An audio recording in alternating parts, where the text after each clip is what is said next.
लद्दाख हिमालय की गोद में बसा भारत का मुकुट। दुनिया इसे शांति और प्राकृतिक सौंदर्य के लिए जानती है, लेकिन इन दिनों यहाँ शांति की जगह संघर्ष और आंदोलन की तस्वीरें सामने आ रही है। सवाल उठता है कि आखिर लद्दाख के लोग क्यों आंदोलन कर रहे हैं। नमस्कार दोस्तों, 2019 में जब आर्टिकल 370 के कुछ उपखंडों को हटाया गया तो जम्मू कश्मीर का विभाजन करके लद्दाख को अलग केंद्र शासित प्रदेश का दर्जा दिया गया। उस समय लोगों को लगा कि अब लद्दाख को सीधा दिल्ली से ताकत और संसाधन मिलेंगे और विकास की नई राह खुलेगी। लेकिन 5 साल बीतने के बाद हकीकत उल्टी साबित हुई। लोगों को एहसास हुआ कि बिना अपनी विधानसभा और संवैधानिक सुरक्षा के उनकी संस्कृति, जमीन और रोजगार खतरे में पड़ गए हैं। आज लद्दाख की जनता 4 बड़ी मांगों को लेकर सड़क पर उतरी है, जिनमें उन्हें 4 बड़ी है कि राज्य को 6ठी अनुसूची में शामिल करना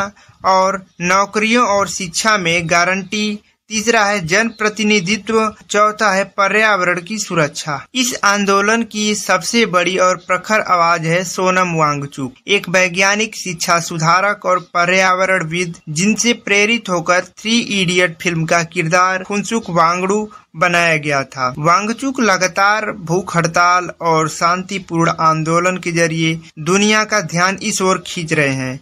उनका कहना है कि अगर लद्दाख को 6ठी अनुसूची का दर्जा नहीं मिला तो आने वाले सालों में यहाँ के लोग अपनी जमीन और संस्कृति से वंचित हो जाएंगे। लद्दाख का संघर्ष सिर्फ राजनीतिक नहीं है, यह पर्यावरण और अस्तित्व की लड़ाई भी है। हिमालय के ग्लेशियर पहले ही तेजी से पिघल रहे हैं। अगर यहाँ खनन और औद्योगिक प्रोजेक्ट शुरू हुए तो न तो केवल लद्दाख बल्कि पूरे उत्तर भारत की नदियां और पानी का स्रोत प्रभावित होगा। सोनम वांगचुक कहते हैं कि लद्दाख को बचाना सिर्फ लद्दाखियों का मुद्दा नहीं बल्कि पूरे भारत की सुरक्षा और पर्यावरण का सवाल है। देखिए, दिलचस्प बात यह है कि लद्दाख के दोनों जिले लेह और कारगिल, जो अक्सर राजनीतिक मतभेद रखते थे, अब इस मुद्दे पर एकजुट हो गए हैं।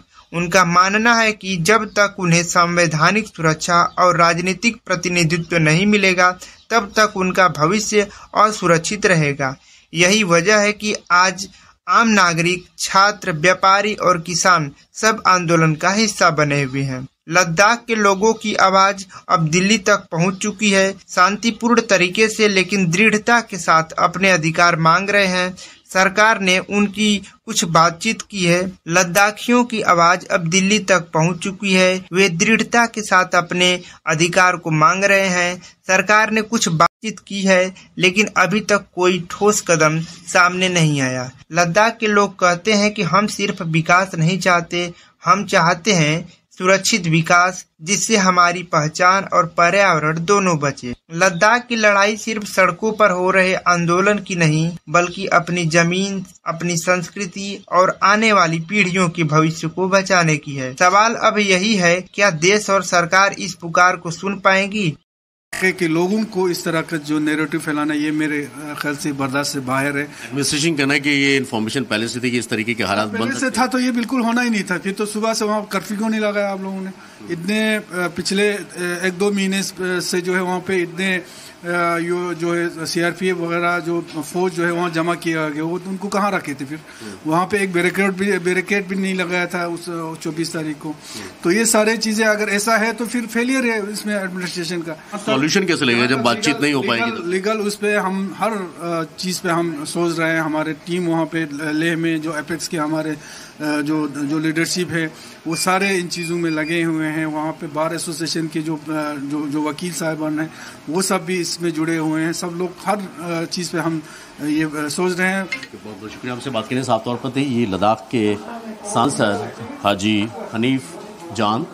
साफ तौर पर कहना है कि जिस तरह की कार्रवाई हुई वो कभी भी बर्दाश्त नहीं करेगा। सरकार से तब तक बात नहीं होगी जब तक हमारी जो मांगे हैं उनको नहीं माना जाता।